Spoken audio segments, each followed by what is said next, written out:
Hi there. Today we're going to talk about the 12 bar blues.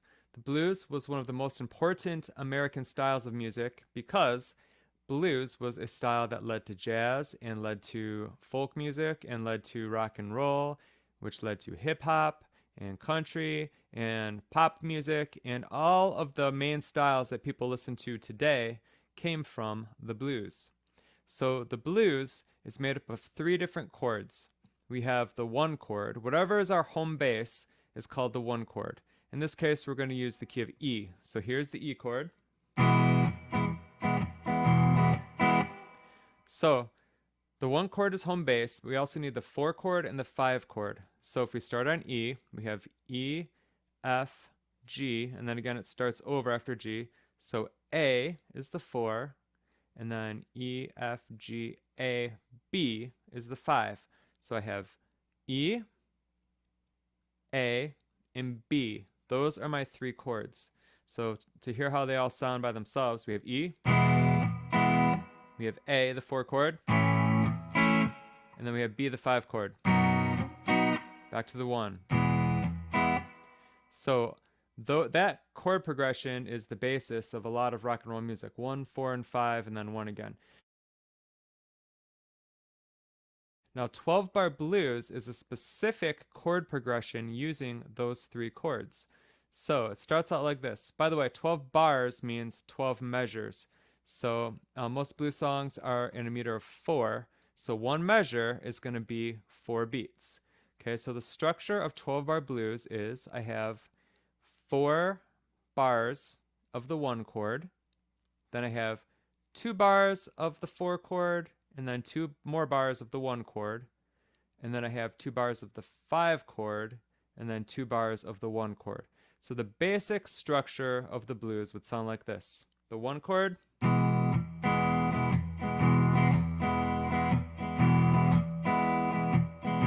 here's the four chord, back to the one chord, here comes five, back to one.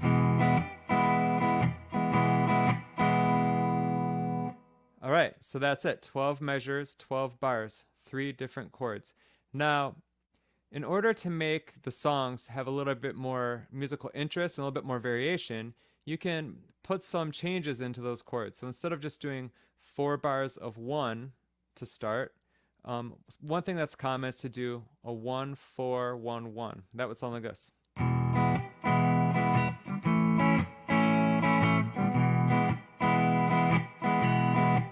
Then we'll do the second line the same 4 4 1 1.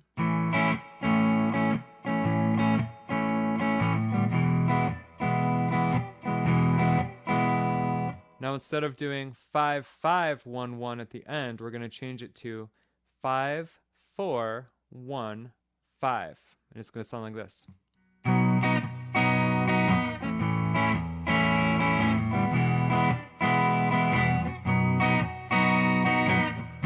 Back to one. The five chord going back to the one chord gives you a sense of returning to home base, which is usually how a song ends or a section of a song ends. So in the case of the blues, if you end that 12 bars on a five chord, it sets you up to go right back to the one to either end the song or to continue on another round of the blues. All right, let me play the whole thing using those variations just so you can hear it, and then we're going to add one more variation.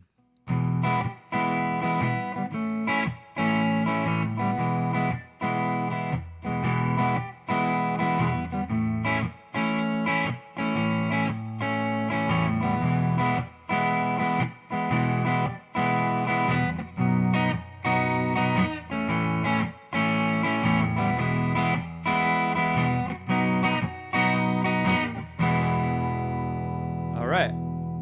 Now, a chord is made up of the first, the third, and the fifth note of the major scale of that chord. So if I took the E major scale, and I took the first note, and the third note, and the fifth note, I get all of the notes that make up an E chord. But there's a special kind of chord used a lot in blues, which is called the seven chord. A seven chord is when you take the first, third, and fifth notes from the major scale And then you take the 7th note and you flat it, which means you lower it by 1 fret. For example, see if you can watch my fingers. I have 1, 2, 3, 4, 5, 6, 7. If I take that 7 and I lower it to here, it's called a flat 7. Now if I add that note to my chord, 1, 3, 5, and flat 7, this sound changes to this. Hear it in there? Gives it kind of a bluesier sound.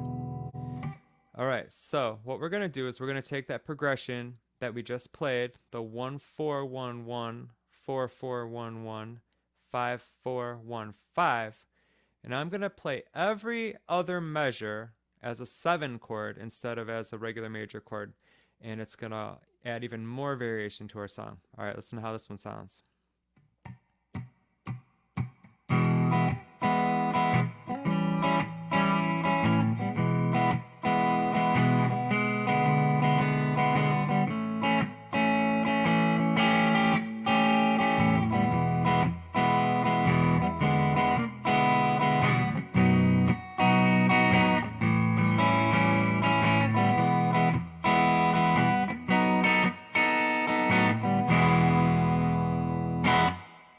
All right, so if you are ever thinking, why is it that if all the blues songs follow this 12-bar pattern, why don't they all sound exactly the same? Well, they have a similar kind of feel to them because of this 12-bar pattern, but different guitarists and different musicians and songwriters add those different variations of the chords in there to make them sound a little bit different. Then they'll do something like they'll add in little guitar fills, little solos in certain spots just to make the song even more interesting. For example.